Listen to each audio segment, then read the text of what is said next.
Okay, let's just dive right in. We're going to unpack this one foundational truth that shapes basically every decision we make. Yeah, from your morning coffee to a multi-trillion-dollar federal budget. And it's this economic law that's so fundamental that politics really is just the system we built to argue about it. Exactly. And that core problem is scarcity.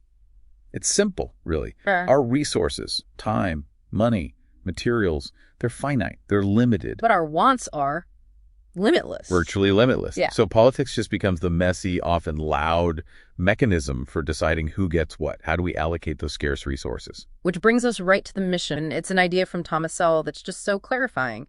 In economics, there are no solutions. Only trade-offs. Only trade-offs and choices. And we really need to get into why every so-called solution means giving something else up. That whole concept, that scarcity trap, it explains why these massive problems, I'm talking hunger, poverty, why they seem to persist even when we have incredible technology. Hold on. So are you saying we actually have the technical ability to, say, feed everyone on the planet right now? That's the shocking part. We do. The problem isn't growing enough food. It's an allocation problem. It's a choice. It's a massive political choice. To end world hunger, you'd have to shift enormous capital and labor away from other critical things. Like defense spending or manufacturing or new infrastructure. Exactly. So every success in one area creates a deficit in another. It's a trade-off. So if these trade-offs are just unavoidable, how do we decide which one to make? There has to be a tool for that, right? There is. Both governments and, big corporations, they rely on something called cost-benefit analysis, CBA. Okay. Think of it like a ledger.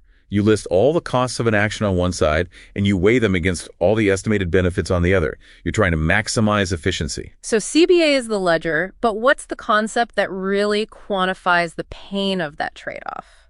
That has to be opportunity cost. Precisely. And the definition is key here. Opportunity cost is the value of the single best alternative you gave up when you made a choice. Not the sum of everything you lost? No, just the best other path you could have taken. Mm-hmm. And really thinking about that is, it's the foundation of all rational decision-making. It forces you to see what you sacrificed. You see this perfectly with that. I mean, that monumental Shohei Ohtani contract, the $700 million. Oh, absolutely. For the Angels, the team he left, their choice not to pay him meant they kept their financial flexibility. But the opportunity cost? Immense. Yeah. They lost a generational talent, a real shot at a championship, and all the revenue and branding that comes with that. And then you flip it. For the Dodgers, who did pay him, their opportunity cost was that very flexibility. Right. They gave up the ability to buy, maybe 4 or 5 other elite players, or make other big upgrades. You put all your chips on one number. And that scales right up to government, doesn't it? A $1 trillion infrastructure bill sounds great. It is. But the opportunity cost is that same $1 trillion can't also be used to pay down national debt or, fund a huge defense project. We saw that during the pandemic. Resources rushed to healthcare and stimulus, but the opportunity cost was what? Delayed funding for schools and roads? It always is. And this whole cycle, scarcity, choices, costs, it all drives toward one final goal: maximizing economic utility. Okay, utility. Which is just the total satisfaction or benefit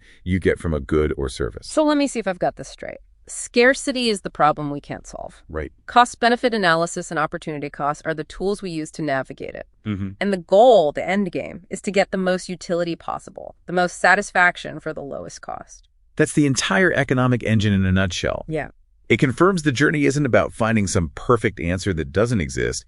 It's just about making the best possible choice you can from a bunch of imperfect options. No perfect solutions. Never. So the real challenge for policymakers and, for you in your own life is to find the choice that gives you the highest marginal utility. Marginal utility. That little bit of extra satisfaction you get from one more unit of something.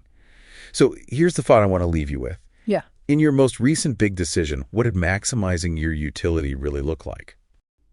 That's something to think about.